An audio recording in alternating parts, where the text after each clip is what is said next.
புதிய திருத்தந்தை ஜோடவம் சிங்கராயர் அமெரிக்காவை சேர்ந்த கர்தினால் பிராவஸ்ட் 4வது சுற்று தேர்தலில் 2 பங்கு வாக்குகளுடன் திருத்தந்தையாக தேர்ந்தெடுக்கப்பட்டார்.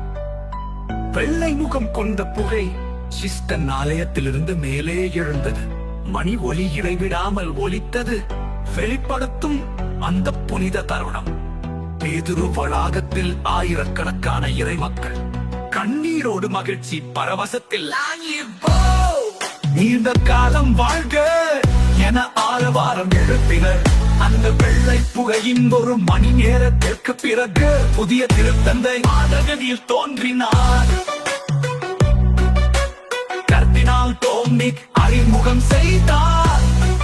திருத்தந்தை பொன்னயோ என்று கர்தினால் ராபர்ட் பிரிவோஸ்ட் அறிவித்தார். தமிழில் அவர் சிங்கராயர் என அழைக்கப்படுகிறார்.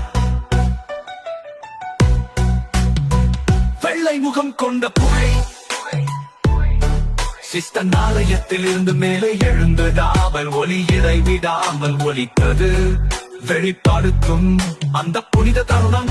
திருப்பதுதல் வளாகத்தில் ஆயிரக்கணக்கான வெள்ளை முகம் கொண்ட புகை சிஸ்டன் ஆலயத்தில் இருந்து மேலே எழுந்தது. மெனி ஒலி இடைவிடாமல் ஒலித்தது. வெளிப்படுத்தும் அந்த புனித தருணம். பேதுரு வரப்பம். பேதுரு வளாகத்தில் ஆயிரக்கணக்கான இறை மக்கள்.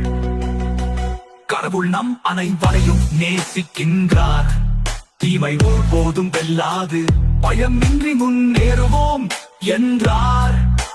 சிக்காகோவில் பிறந்த வயத்தான திருத்தந்தை ஜோன்னாம்லியோ திருத்தந்தை பிரான்சிஸால் கர்தினாலாக நியமிக்கப்பட்டவர். திருச்சபையின் சட்ட வல்லுநராக உலகம் எங்கிலும் ஆயர்களை நமிக்கும் பணியில் அர்ப்பணித்தவர். திருத்தந்தை பிரான்சிஸை போலவே ஏழைகளின் திருத்தந்தையாக விளங்குவார் என எதிர்பார்க்கப்படுகிறார். மறக்காமல் உங்கள் வாழ்த்துக்களை பதிவிடுங்கள். நன்றி.